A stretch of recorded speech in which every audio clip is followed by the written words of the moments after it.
and just really kind of dialed my thought and thinking in, especially as an athlete myself, kind of competed semi-pro as a triathlete earlier in my career and then got involved into some other sports as I had to change throughout my medical career. But it really kind of came down to what were the inputs? Well, what do you have to eat? What sort of supplements do you need to take to achieve that? And got to medical school and realized that's not what medicine was really about, right? It's about treating disease and kind of putting band-aids on things. And this kind of concept of nutrition and supplementation and mind-body medicine and foreign and not even spoken about. And the only place I can really find that resonated and spoke to this was the field of integrative medicine. That's kind of what initially sent me down that path, was this pursuit of health optimization in a space that didn't talk or speak about it. And Andrew Weil became a very important mentor of mine. And I think the interesting thing you talked about was medicine 2.0. And I think the thing that I actually always resonated and respected most from Andy was the fact that he didn't believe there's this other type of medicine, or that there's this evolution of medicine to 2.0, or that there even should be such a thing as integrative medicine. I think in his viewpoint, it's just good medicine. Dr. Will Haas, welcome to the show, man. How are you, sir? Good. Pleasure to be here. Well, I'm so excited. I am, to me, this is like where I get to geek out with someone who gets it. And to have a physician like yourself come on the show, it is such an honor and such a privilege.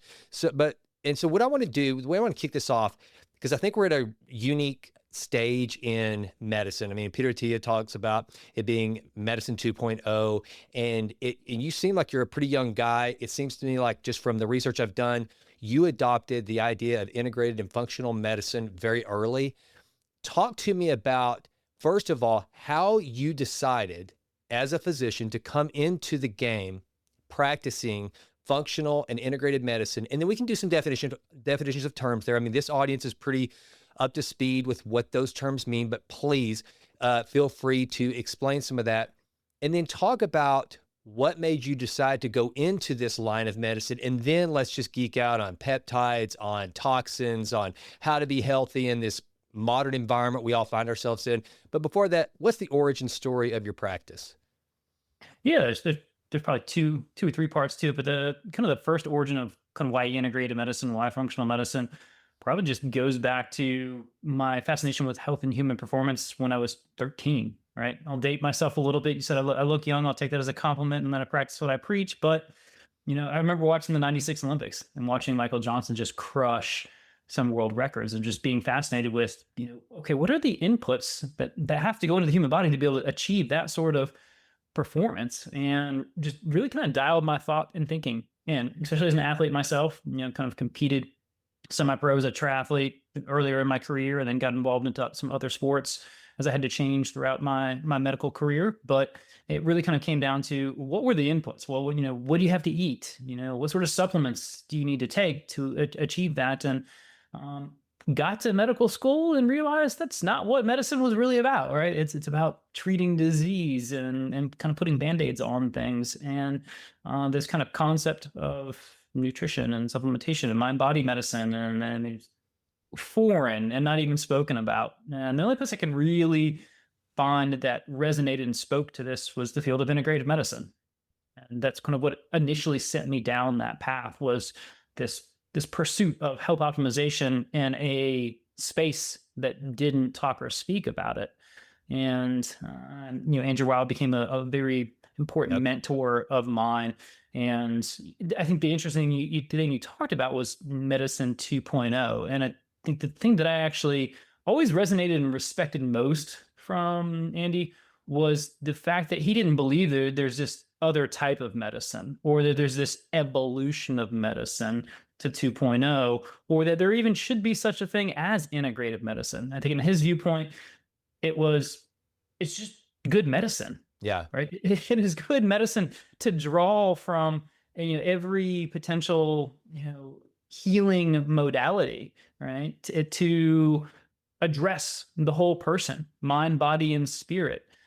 to have these conversations and dialogues, right? And you don't need to necessarily biohack yourself or reinvent medicine. Or for him, he didn't even, really wanted to create a whole new specialty of medicine. He's like, this is the way things should be practiced. And that really stuck with me early in my career. And that was the only place I really heard that sort of talking about. So into the world of integrative medicine, I went. Well, brother, I tell you what, that gives me hope because it's one of the things I push for. I'm actually the president of a foundation called the Access to Health Foundation. And that's one of the things that I'm actually working with AFPI on some of these measures in DC right now for policy that moves us more as a country toward healthcare versus sick care. Because to your point, you go to medical school, and whenever I found out the very limited amount of time that you guys actually study nutrition and some of these things that actually benefit staying healthy, it's really What's the statistic? 1 hour, I think, is what we get on nutrition. it's I think crazy.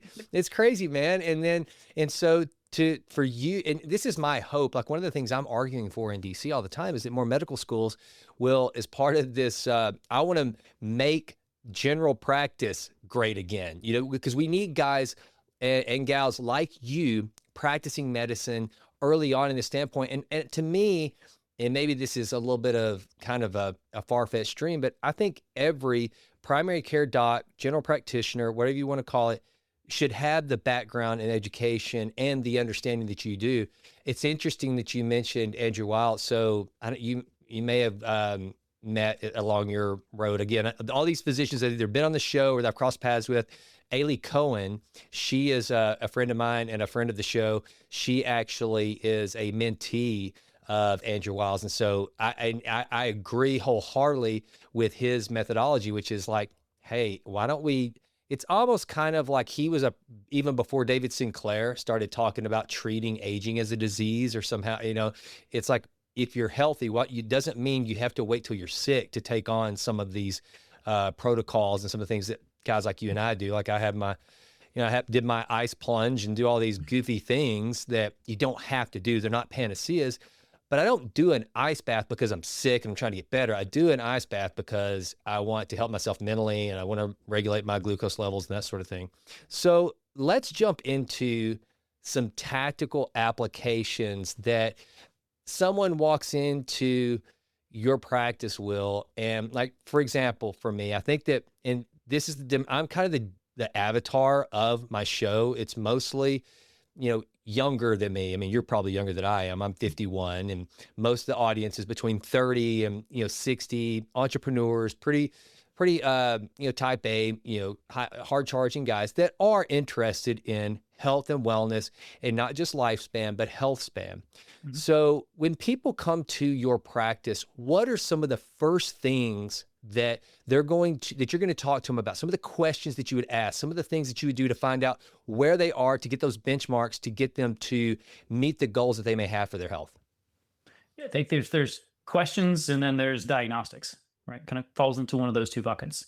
And the first thing I'm always going to start to assess on the lifestyle things is just kind of get an understanding of the foundation that I'm working with, right? So before we dive into things like the cold plunges and the peptides and the things that I'm sure you're excited to talk about today, I need to understand, the foundations of sleep and nutrition and stress and social connection, those sorts of things. Because in the absence of those, I don't have a strong foundation on which I can build upon with my patients.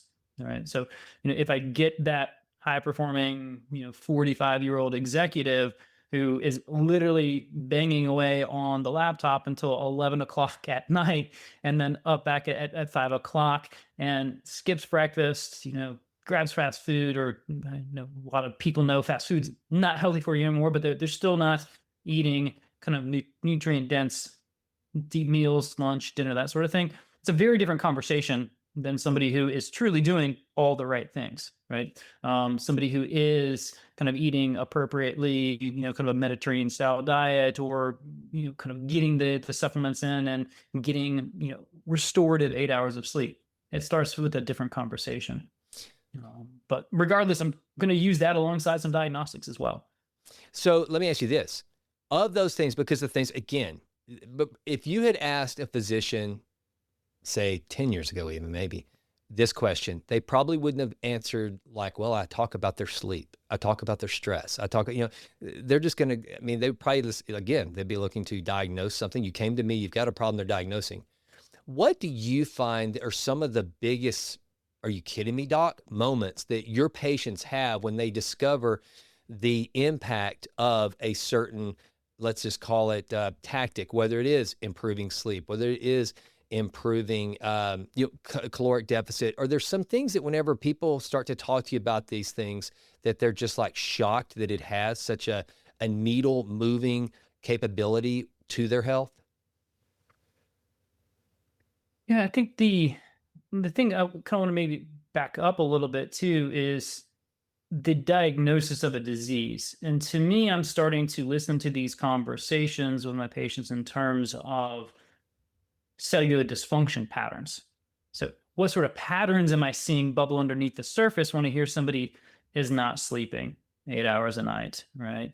Am I hearing patterns of, energy production problems, right? Are the mitochondrial cells, the cells that produce our energy, are they struggling for reasons they're not getting the right inputs?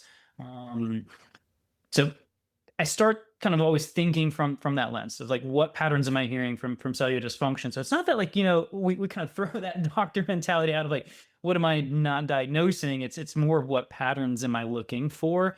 And I think that is the pattern that I probably see most frequently that patients are kind of a little shocked and stunned about, which is this pattern of mitochondrial dysfunction, meaning they just don't have the cellular energy they need to repair and optimize themselves.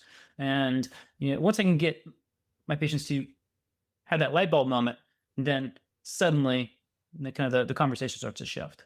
So that's one of the things that I love to kind of, now, granted, people aren't going to listen to me and they should not listen to me the way they're going to listen to you.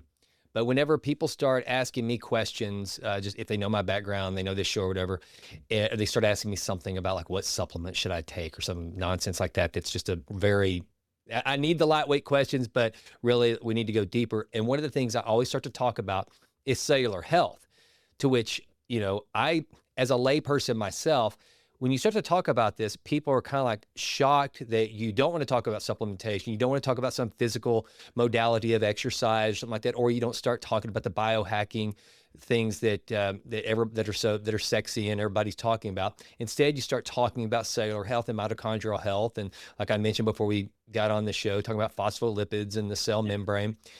Kind of give this audience, and man, this is something, dude, double click and go as deep as you want, because I think it's so important. And it was the most exciting thing whenever I was researching you, is that you talk a lot about cellular health. It can't be overstated. So talk to this audience about what cellular health means. Go ahead. I mean, they probably haven't, everybody says mitochondria. I was watching Rhonda Patrick here recently, said that, basically everybody just throws in the word mitochondria to sound like they know what they're talking about these days. So talk about how important mitochondrial health is, and then link that to some of these things. I'm sure that some of your patients come in and they share with you that they're just feeling lethargic. They're not sick, and they might not even be really overweight, but maybe they're in their 50s and their energy levels have dropped, and you see that this could be a component of their cellular health. Let's just talk cellular health and how to maintain healthy cells, the things that can impact cellular health in the negative as well as the positive, and anything else you want to share. Yeah. I think we can take this maybe to start this conversation off, or this part of the conversation off, with the second part of my origin story, right? And maybe some of the viewers may see themselves in my story, which is kind of at the age of 41, where I had spent a lot of time studying about integrative medicine and kind of understood all the right things to do and felt like I had my sleep and nutrition and stress kind of dialed in. I found myself across from one of my long-term patients who was seeking advice, and I was thinking through a fog. I just could not pull my words and thoughts together on somebody who's relying me to think very quickly. And it's kind of one of the things I pride myself as a high-performing professional, is the ability to kind of connect the dots very quickly. And there's just this fog I couldn't think through, right? And on paper, everything looked pretty good, right? So and that's where cellular health starts to tease apart, which is, yeah, like my inflammation wasn't through the roof. I had maybe a little bit of insulin resistance showing up. My hormones were fair. These sorts of things that you would commonly go to your annual physical exam. And that's what really kind of started opening my eyes to the power of cellular medicine. And as we'll talk about kind of peptides down the road, but it is this kind of foundation of which a lot of these other high performers come to me kind of feeling that kind of burnt out, tired, exhaustion that sleep just won't touch. And they just aren't quite as clear and sharp as they used to be. And to me, that kind of starts to scream, you know, don't have enough cellular energy, right? These cells that are designed to produce energy. But I think the layer D, you told me kind of like double click, which maybe go one step before that, which is what is causing the mitochondria not to function well in the first place. And one of the kind of the other eyebrow raising and shocking moments for a lot of my patients comes to this concept of toxins, right? And I know that this shift is kind of moving towards just talk about mitochondrial health as the buzzword. And I think it's important that we're looking at that because the cell can't repair itself if it doesn't have enough energy, right? But the cell can't produce enough energy if it's constantly getting bombarded with toxins. All right. So there's kind of this concept that you have to redox before you repair, but then you have to detox before you can redox. Yeah. Right. Redox being this production of energy and balancing the needs of the stress on the cell from producing energy. Right? The producing energy itself creates damage to the cell. Right. It's this idea that you're kicking off oxidative stress. And everyone's like, oh, just pop some antioxidants and CoQ10 for mitochondrial health. Well, okay, but if you kind of constantly have noise polluting the mitochondria, you're never going to kind of adequately generate that energy so you can then repair and optimize. And so I think when I tell my patients, I talk to my patients, you first almost kind of need to go back, well, what are the areas that are kind of creating toxins within the system? And I think on a cellular level, one big area we definitely see will be gut health, right? So, is your gut creating basically inflammation, kind of chronic low level inflammation? Is it disrupting your immune system? So we talk about cellular health, two other big things beyond mitochondria, inflammation. And what's the source of that? Gut health being one of them. Immune dysregulation, gut health being one of those, right? And if we then look at maybe some other things, environmental toxins could be another big one. All right. And I think one of the scary statistics out there is 50% of residencies or commercial buildings, are believed to have water damage, containing mold and mycotoxins that enter our body. And those mycotoxins penetrate into the cells and disrupt the cells and damage the mitochondria and the phospholipids that you kind of alluded to earlier.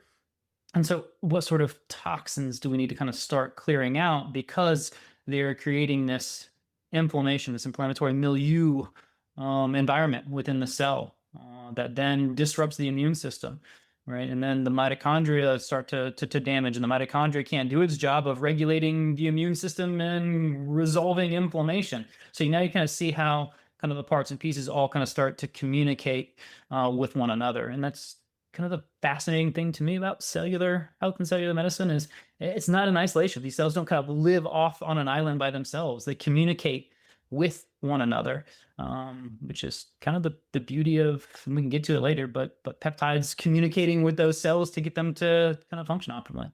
So I want to kind of lay a path to the peptide conversation.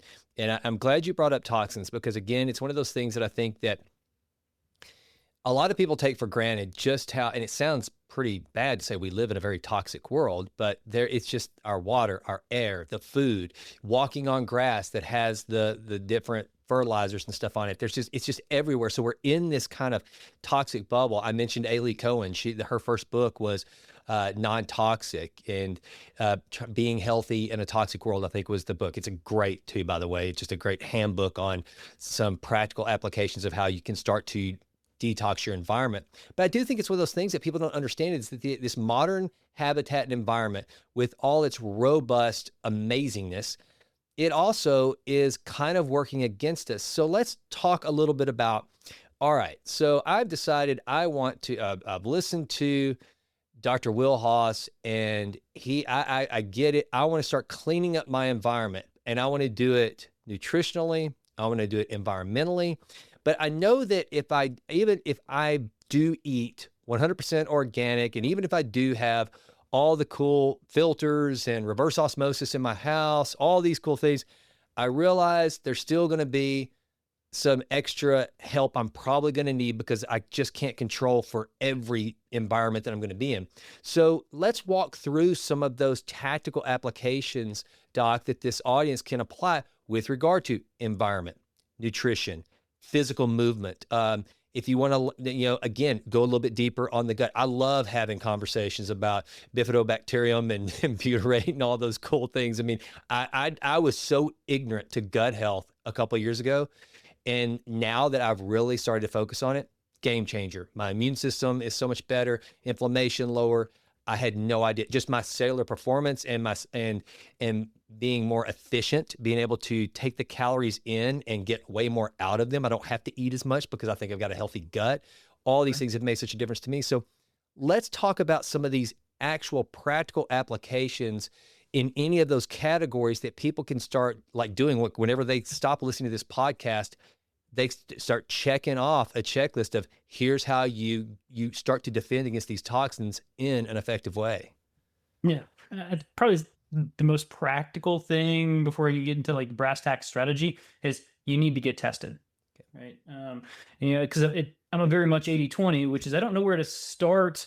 Putting all of my 20% effort on the 80 thing that's probably creating the most damage to the cells if I don't know what that is, right? So you can be out there kind of randomly ascribing to, oh, I got to get a whole house home filtration system for the air quality in the water. And, your head can start spinning, right? Or you ascribe to the YouTube of, or the Instagram of everyone needs a parasite cleanse. Well, do you really? Right? You don't know until you test. So you need to test is, I think, the first jumping off standpoint. And working with a knowledgeable practitioner will help guide you what you do need to test. Right. You don't need just to go spend thousands of dollars on testing. I think having a conversation with a knowledgeable integrative and functional medicine practitioner can kind of help guide you of what patterns, again, back to the conversation I've heard of, I'm listening for patterns of cellular dysfunction. I'm listening for patterns of gut dysfunction and mitochondrial dysfunction or inflammation. That will kind of send me down the direction of, hey, I think you should get a urinary toxin test, looking for heavy metals or mycotoxins. Or no, I really do think we should get a stool test here. And you should truly ascertain whether you actually do have a parasite, or maybe you just have an imbalance of good and bad bacteria in your gut, what we call dysbiosis. And that will kind of start sending us down the direction, because if you have mycotoxins in your system, the most practical thing is identify where you're getting exposed, right? If you have dysbiosis, the most practical thing might be looking at what's causing that bacteria to flourish, right? Do you need to change some of the foods that are kind of going into your system, or remove some foods from the system? So we can kind of get practical, but to me, it always starts with knowing what practical tools and solution I need to put in there to have the biggest lift with my patient. I love it. And now, you're talking about nutrition. Are there some foods out there that you should always consume that are going to be, whether it's either because they're high antioxidant content or just other things that make these something that, like for you, some staples of your diet that specifically, they probably like the way they taste, and you get some calories from it. But also, you're looking at this, and I know it sounds trite now and kind of cliche, but this whole food is medicine, which I'm a big believer in. I just don't like to use all the buzzwords, but it is. Food is medicine. So are there some of those things that you eat on a daily basis that you're like, hey, this is my dose of nutrition to help combat some of these toxins that I might be exposed to? Combat toxins. I was going to say dark chocolate, but I can't tell you dark chocolate combats toxins. Don't tell me that, because I that's why I always have plenty of at least 70% dark chocolate. I'm just telling myself it's for the antioxidants. Yeah. And if you're not careful with your sourcing of that, you could be introducing heavy metals into your system, right? I learned that So the hard way. kind of a crazy world out there is that you even think you're doing something healthy, and you really have to spend some time kind of looking, right? But I think if you have to get back and through and think of what kind of helps support healthy detoxification within your body, right? And We can trip into the whole conversation of, I didn't talk about methylation genetics, and I'm not overly huge in methylation, but I do think it's an important thing. I just think it kind of gets blown out of proportion. But could you be eating foods rich in those foods and kind of B vitamins? Yes, but if you have the methylation defects, then we need supplements that kind of come in. So, food and then supplements are the other kind of piece of that, but it kind of digress. Foundationally, enough hydration, Okay. right? Like, you cannot detox your system if you are not well hydrated, right? If you're not, that hydration is not supporting lymphatic flow, which helps clear toxins.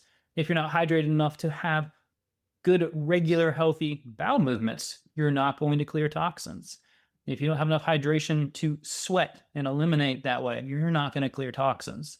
So I know you kind of asked food, and I answered with adequate hydration and water. But I think that's something, when I listen to a lot of busy, high performing professionals, we don't get enough water, right? We just so busy on to the next thing. And then if we do get water, it may be in balance between the amount of electrolyte needs that we have, because, we went to hot yoga in the morning and immediately went on to the 10 other meetings we had, but it's noon and we forgot to drink anything, much less replace the electrolytes that kind of pull that fluid into our cells so they can perform effectively and they can communicate with the other cells. So, dark chocolate, adequate hydration. And then the other kind of nutrition piece I think is interesting is, you can't just, it gets a little bit personalized. So if I have a patient dealing with dysbiosis or small intestinal bacteria overgrowth, I wouldn't tell them necessarily to eat the same foods from a Mediterranean diet that I would with somebody who had a healthy gut, because it may actually be fueling the bad bacteria in their gut. So there's definitely kind of more personalization. Like, anytime you hear somebody telling, probably short of the Mediterranean diet, even though I just gave you the example of why that might not be the case, but anytime you start hearing people blanketly saying like keto, carnivore, paleo, right, and that is the way to eat for everyone, kind of throws a bit of red flag to me, and you haven't truly kind of looked at what the needs of the individual patient is in front of you, and kind of tailored and personalized that, because you could get these healthy foods that could be making matters worse. Like, for my patients with poor gut health and small intestinal bacteria overgrowth, like Brussels sprouts, big no-no, right? But from a Mediterranean diet standpoint, they're a cruciferous vegetable, right? They have anti-cancer benefits and properties. So it's definitely going to come down to kind of some personalized recommendations, but you can never go wrong with, I think, enough hydration to support healthy detox. I think that's great advice. I got to ask you, what's the cleanest dark chocolate that you found?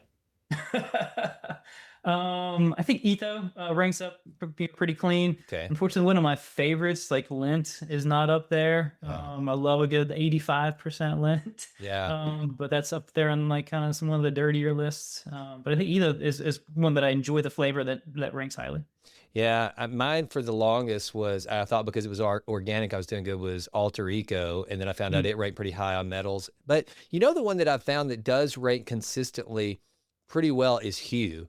It's been up there. It's You gotta enjoy that flavor though. Hue's a little different. Yeah, exactly. I agree wholeheartedly, and none of them are cheap either. That's one of the problems. Now, I want to tell you about my goop that I've started eating every day. So I got this from, I think his name's Dan Yo. He's a guy that I started following, and he was the first guy that I heard talk about psyllium husk as part of getting enough fiber. That's one of the things that I'm trying to do, like to both feed my gut health as well as fiber. And I haven't talked to anybody about this. This is my own creation that came up with. I wanted to have the psyllium husk, but then I was like, I looked at my diet and I was like, I'm not getting a lot of fiber, other than I always have at least some blueberries and blackberries every single day, but I really wanted to up that. So here's what I'm doing. I want you to kind of score this as like overkill, or maybe it sounds good.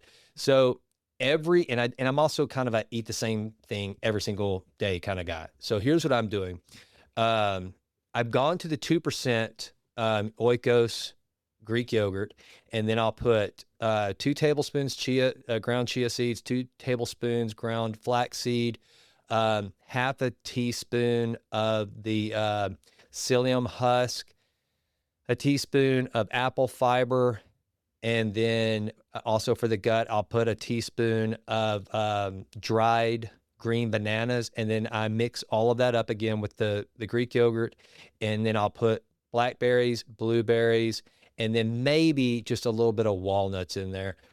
Do you and is that good? Is it overkill? Do you hear anything wrong with that? I mean, what are your thoughts on that little concoction that I'm now stuffing in my face every day?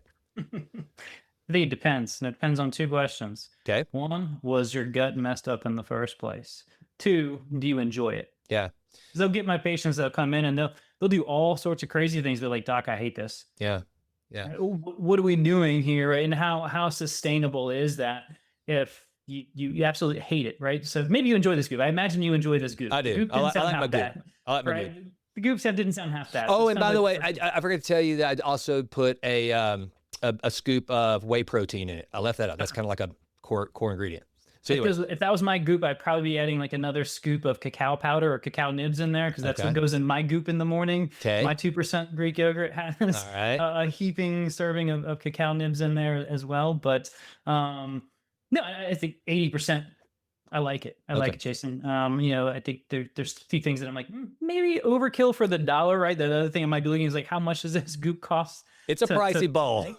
So you could definitely probably like peel some of that out and leave more of the natural things. The food is medicine in there, as opposed to like the pure kind of supplemental things that may lack some of the nutrient dense foods that, like, in isolation. I think one thing we miss with the supplements is, and the beauty of food as medicine is, there's all sorts of other phytonutrients and things in there that we don't even know the impact of. Yeah. Right. Is it really some of the actual kind of elements in some of these quote superfoods, or are there other ones we haven't even studied that have the positive health impacts? So if I were to do anything in terms of changing things, sometimes I usually like pull out some of the fine reduced kind of powders and whatnot and lean more into the chia seeds and the Yep. flax seeds and some of the whole foods that you kind of mentioned.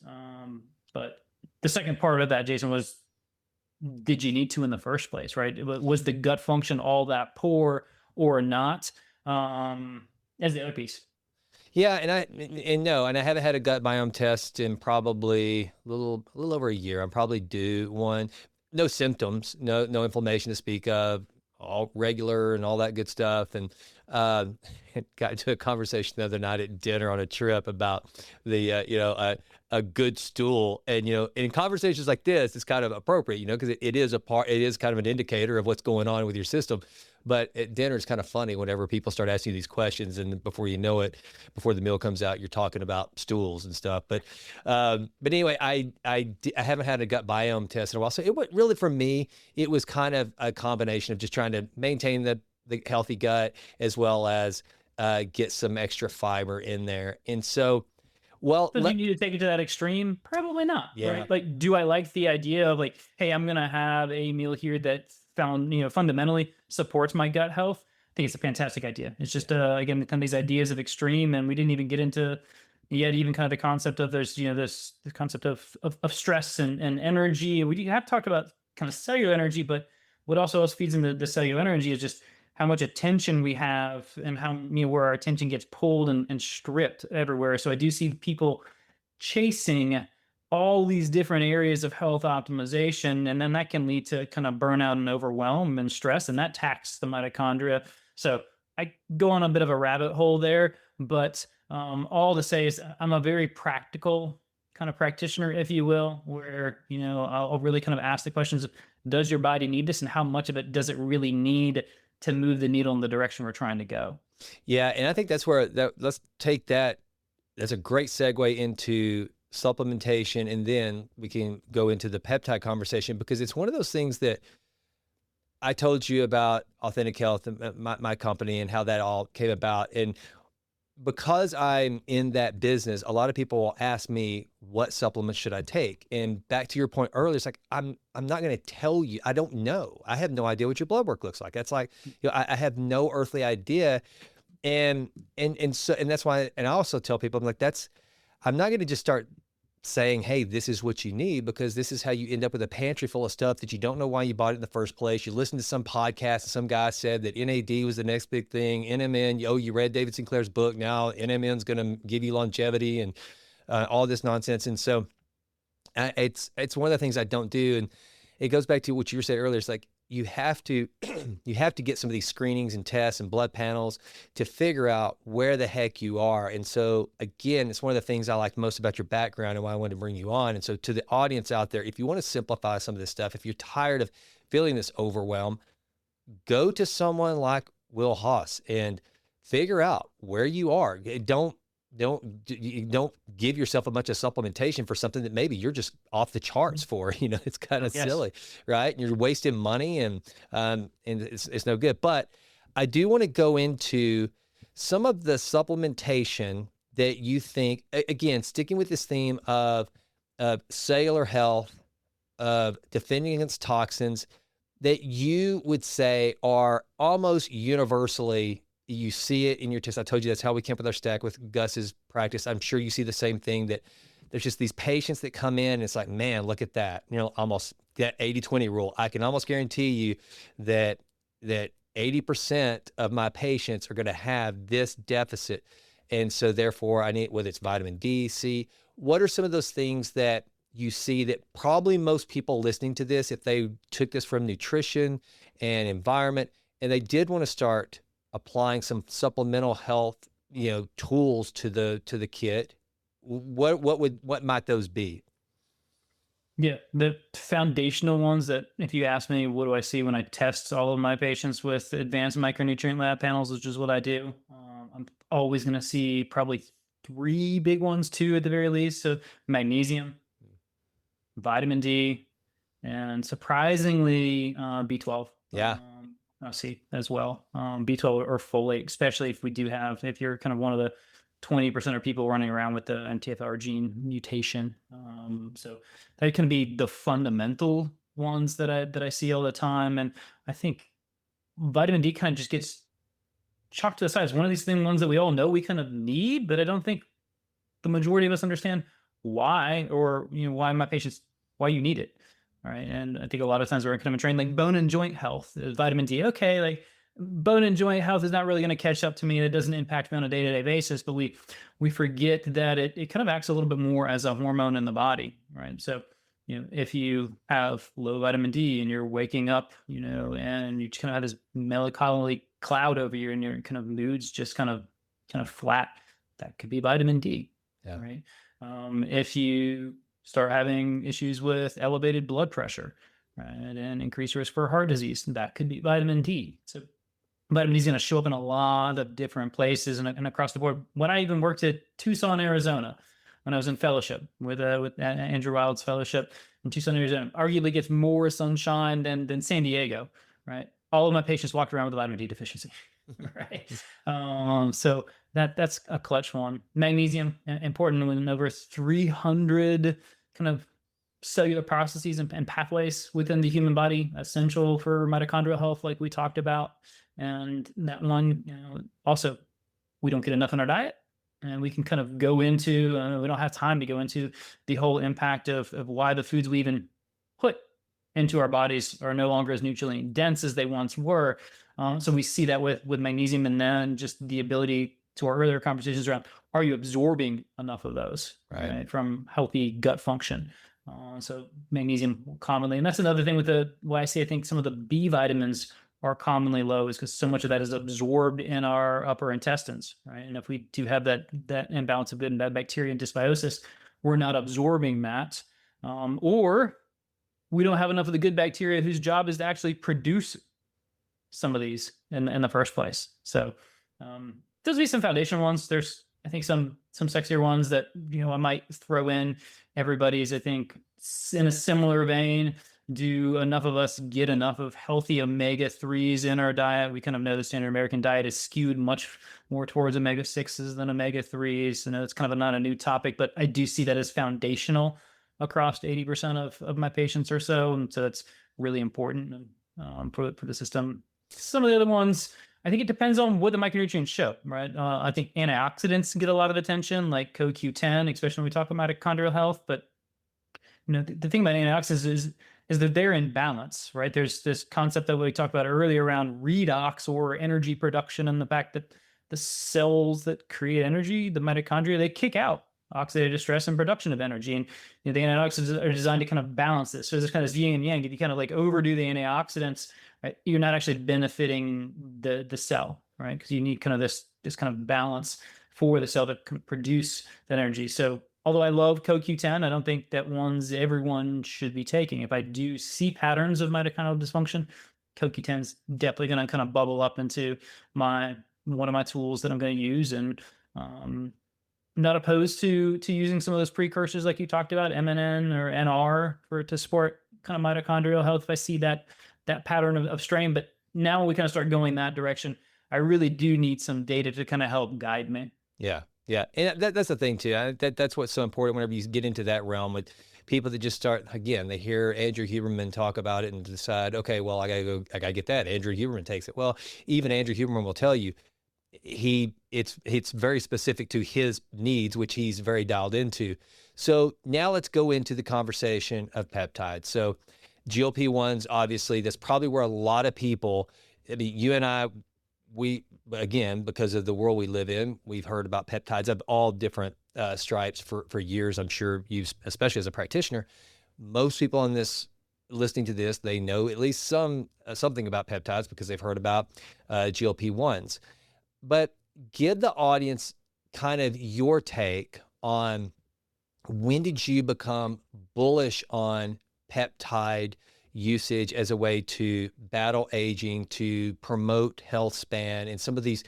I mean, I really am, and again, not a physician, not making any recommendations here, but I'm bullish as well. I haven't seen enough evidence of any downside to some of the amazing things that can come as a result of peptide usage. I've done the Wolverine stack for a quicker healing whenever I had a surgery. Did it help that much? I don't know, but I was like, well, I'm going to hedge my bets because I want to get better as quickly as possible. But what are some of the, give the audience kind of like, I guess, just a little tutorial on what we're talking about when we're talking about peptides, and and if you want to go into some of the kind of, there is a little bit of a, I don't want to say political, but there's some people that are very bullish and there's other people that are very like, wait, come on, what is your take on peptides and how do you use them in your practice? Yeah. I think that kind of your take on peptides or my take on anything outside the realm of kind of quote conventional medicine.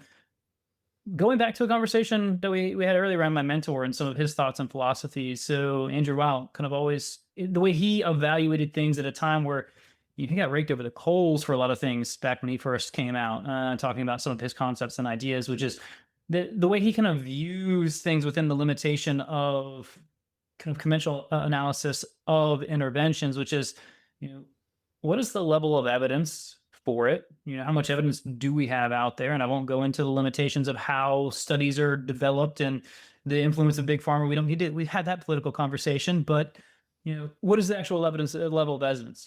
Does it have an actual physiological explanation? Like, does it mechanistically make sense? Right?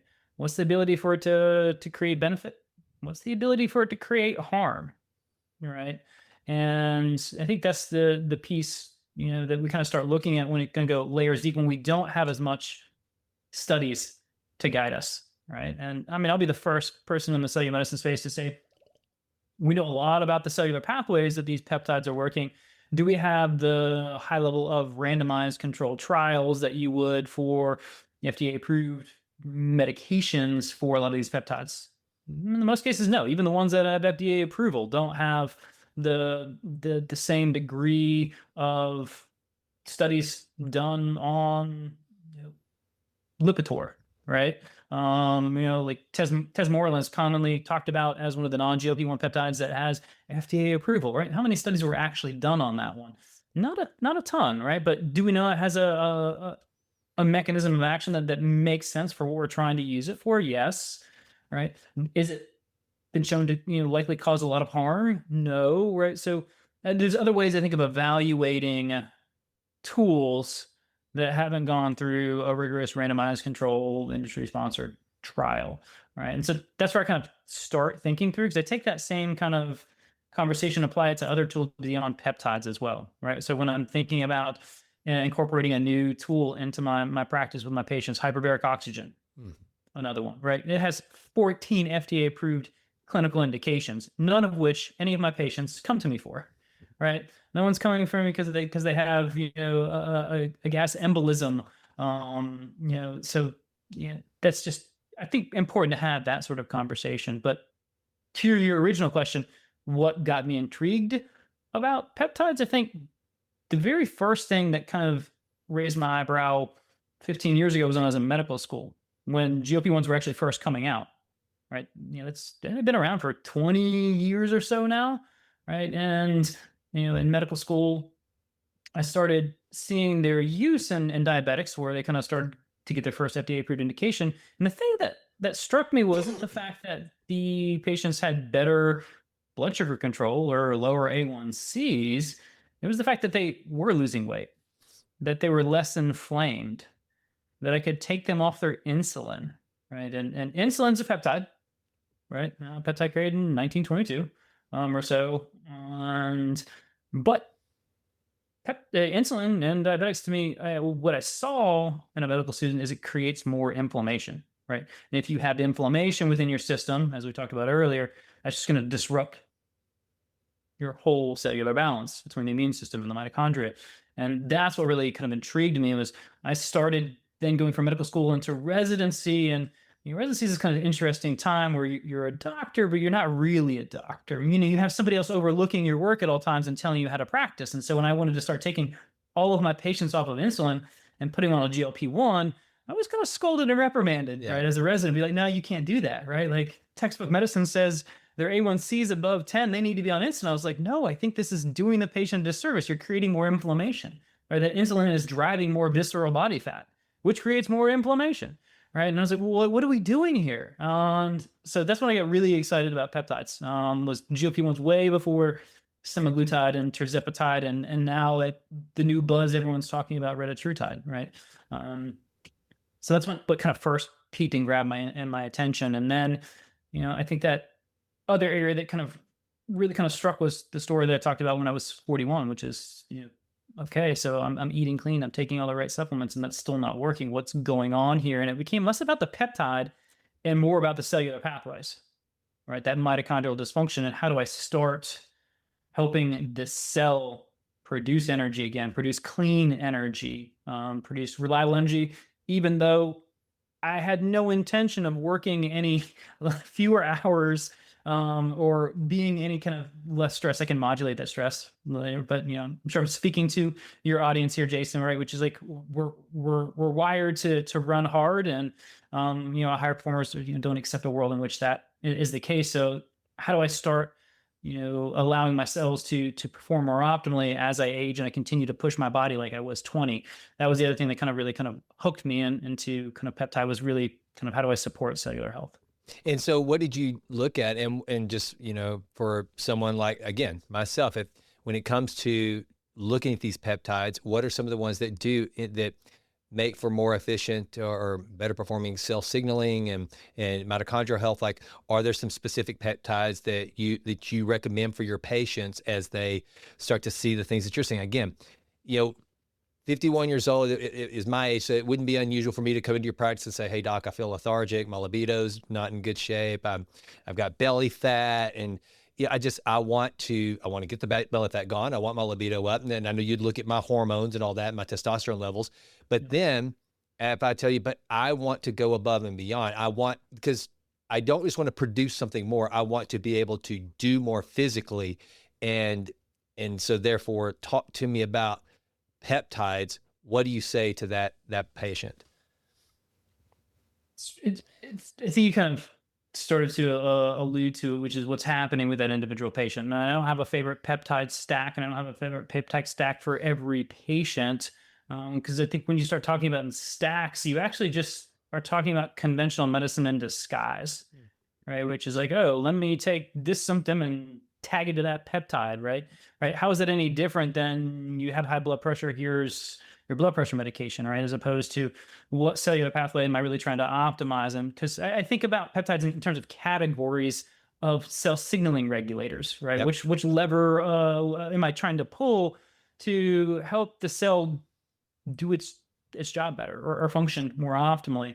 And you really just can't talk in terms of stacks that way, right? I can talk about, hey, I want the immune system to function better and regulate better because it's kind of gone amok because we have too many mycotoxins in the system, right? Thymosin alpha 1 may be a good application there, right? So you brought up, an earlier point, which is, I have an injury or I had a surgery, right? Do I need to mobilize more growth factors? Do I need to mobilize more kind of tools for repair and keep inflammation levels low? Like, okay, in that case, BPC and thymosin beta 4 could be a potential good application for that. So cellular pathways determines, do I need immune regulating? Do I need mitochondrial support? Do I need inflammation tissue repair? Do I need circadian rhythm support? I think if you did have to pin me down and talk about one peptide for kind of moving into the optimization phase, I'm a big fan of using epitalon. I think in terms of just not just from its ability to protect the end caps of your DNA, which is one of the 12 theories of aging, right? It's just kind of the deterioration of the DNA and DNA damage, but more of its ability can also help regulate circadian rhythm and kind of reset our circadian rhythms and how important circadian rhythms are for every cell function and process. Not just kind of controlling when you go to sleep and when you wake up, but kind of hunger cues, right? All right, the circadian rhythms affect those hunger cues, and we know that people who work night shifts, right, not only cortisol is disrupted, but their hunger cues are all thrown up because leptin, adiponectin, and ghrelin are all messed up. So epitalon would be one I kind of throw into the optimization bucket when we have other areas of cellular health functioning well. And talk about circadian rhythm a little bit. And I'm wondering if you had an older patient, I'm thinking right now of a real life family member who is 80 years old and her circadian rhythm is just all jacked. And I'm talking about her appetite is all screwed up. She forgets to eat. Her sleep patterns are a disaster. I mean, it's just, and I know that as we age, it's why a lot of older people are up at 4 a.m. is because their circadian rhythms and a lot of it, and they don't eat as much and all these different things. Is this something that if you start to get into those upper years and you want to maintain a very effective and efficient circadian rhythm so that you are remembering to eat to get that really necessary protein at all ages, but especially as you get older for the bone density and all that, and also to get proper sleep, would that be something that you look at in your older patients as well? And I think you kind of again listen to the patterns and that you describe, right? So I'm always thinking again the pattern pathway, right? I'm hearing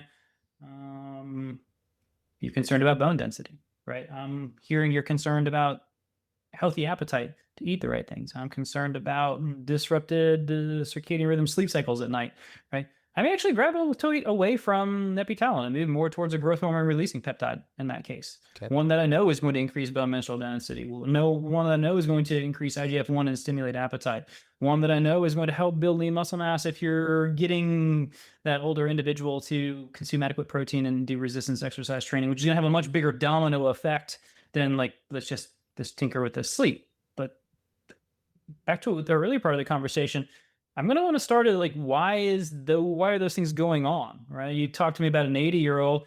I'm going to start thinking about what are the iatrogenic causes? What is conventional medicine or somebody else potentially doing to that patient? And I know tons of medications are going to disrupt circadian rhythm, including medications that are designed to help you get to sleep. They're probably the biggest offenders, right? Antidepressants, blood pressure medications, right? They could all be disrupting circadian rhythms, right? So you kind of starting, and I kind of put those in the bucket of toxins as well, if you will, right? Toxins doesn't have to be mold or a parasite. Toxins can be like what else is being fed into the system or influencing the system so it doesn't work optimally as well. But so you got two parts. You got a peptide in response, and then you got back to the the detox before you redox and repair the cell. Got it. All right. Now let's talk about you a little bit. I mean, this is what you do on a day-to-day basis. So, and again, I know a lot of people hate to hear about the expert's daily routine as far as physical fitness, environmental, precautions and nutrition, all that. But I like to hear it because I think there are some things that are universal. So let's talk about you, Doc. Like, what are some of the things that you're doing nutritionally, physically, keeping your sleep dialed in? What are you doing on a daily basis to make sure that you are staying as optimal as possible in your own health? Kind of work backwards, which is throwing those blue light blocking glasses on at night, right? I am guilty as one of those people that still has their laptop on open after dinner, right? But so those dark blue light blocking glasses are going on immediately at night, and I am making sure that I'm gonna get in bed within kind of a nice 8 hour window before I wake up. I do ensure that when I wake up, you know.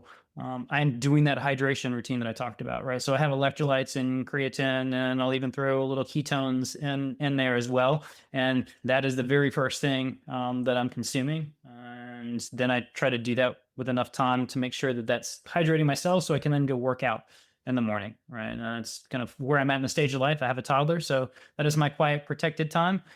Is first thing in the morning, but that's kind of the morning routine when I'll have a nice balance. Earlier in my career, I talked about being a competitive triathlete, and then I got into kettlebell lifting. Now in this stage of life, I try to keep it very well balanced. 3 to 4 sessions of cardio a week, 3 to 4 sessions of resistance exercise training, and then I'll throw in some 1 to 2 sessions of yoga in there as well. All right, and so those are kind of my non-negotiables. Saturday and Sunday, kind of on a macro level, is food prep day, right? We try to do some food prep within the house to make sure that we can run a fast-paced life, but still eat healthy and never kind of be caught without healthy food choices to make. So that is part of kind of the weekly routine that kind of supports the daily routine to kind of run a fast-paced life and kind of recover. So admittedly, sometimes I don't do the best job of what I'd say dedicated stress management. I kind of go through those sort of, I am doing my meditation practice, or I do, I love gizmos and gadgets. So you're right. And I had like the brain tap before it was a cool Yep. thing to do. And, I'll go on spurts of doing that. And I could definitely be better in that realm of my routine. And like everyone, I'm probably about 80% with my supplements, right? Yeah. Today, got them in, but let's say 5 days a week, I'm good about taking those supplements. Yeah. Well, good. Yeah. Talking about the tapping, I'd forgot about that. I first learned about, because I was again trying to do more breath work and meditation. Dawson Church is kind of the guy that I first learned about, and I'm trying to get him on the show before. He's kind of like the guru of tapping and doing some of that stuff. And it's little things like that whenever I tell people, are you doing breath work? Are you having some mindfulness that have such a unbelievable impact? I mean, it's more, a lot of times you don't have to take something. And then also on the training front, I know one of the things that I've done as I've gotten older, I finally got out of this mindset that I had to go and do a soul crushing workout every single day. I mean, I used to have this stupid mindset that I had to go crush 1,000 active calories every morning before 7 a.m. And I was just destroying my body. I mean, it's not good for your endothelial health, as I know you would know. It's not the stress of it. And so again, it's kind of like whenever I get the question about supplements, I ask people, well, go see somebody like Dr. Will Haas or somebody to figure out where you need to be. On exercising, I tell people just move, just do something, and if it's causing you more stress, if you're dreading it and you don't want to do it, hey, that stress you're putting on yourself is probably worse than anything else. So just don't make it drudgery. That's one of the things that I've tried to tell people. Yeah, Yeah. 100%. Yeah. Well, all right. So before I let you go, I always like to ask my guests, I want to make sure that, is there any burning topic that we haven't covered? I am thrilled that more physicians like you are coming along to get these conversations going about peptides, about toxins, about how important nutrition is, that food is in fact medicine, that moving your body. Is there anything that this audience, because they've got you right now, I mean, let's just look at this as a kind of a mass consultation. We've got Dr. Will Haas here with us, that you'd like to tell this audience, and anything that we haven't covered that you want to raise your hands and say, hey, Jason, I'd really like to talk about this before we go. Is there anything that we've missed? We covered a wide range of things, and I'm really happy with kind of what we talked about, and especially in terms of just kind of laying this framework and foundation of how we think through optimizing cellular health, or at least how I think through it. And so, if anything, just taking away those points around making sure that you kind of focus on managing cellular energy so you can repair and optimize, but then make sure you're also looking at what sort of toxins pollute the ability to create that clean energy. And I think you have a solid foundation to work on. Excellent. Now, how can people get in touch with you? And do you have health coaches on staff, or can people work with you remotely? How do people find you, learn more about you? How do they do that? Yeah, fantastic question. Easiest place is just to hit the main website, Vive Wellness, VYVE Wellness.com. Go up to the Get Started button. We do have a little cellular health quiz assessment on the homepage as well. Both places will funnel you into a free discovery call with my team. We do where work brick and mortar, so a lot of our patients will kind of start the lab process remotely, and then we come in and establish and care in person. And then once we establish and care in person, we can continue remotely as well. Excellent. Dr. Haas, this has been excellent. Thank you so much for coming on the show. You're welcome back anytime. I would love to, one of the things I would love to do is I've got a lot of people that I talk to that are their friends or that I've just met that have reached out to me through the show. Maybe we I need to start reaching back to all these amazing doctors like you that I've talked to and have some live Q&A, just with you guys. I mean, to be able to have your big brain on this show, I'm really grateful for it, man. So thank you so much for being here. Yeah, welcome anytime, Jason. All right, brother. Thanks. This episode of The Healthy CEO is brought to you by Authentic Health, your trusted source for foundational supplements designed to help you live longer, stronger, and with more energy. At Authentic Health, we believe that better health starts at the cellular level. That's why our carefully crafted supplement stack is built to support cellular health, protect against environmental toxins, and give your body the foundation it needs to thrive every single day. And here's something special just for listeners of The Healthy CEO. Head over to shopauthentichealth.com and use the promo code JASON at checkout to receive an exclusive discount on your order. Take charge of your health, invest in your longevity, and fuel your performance with Authentic Health.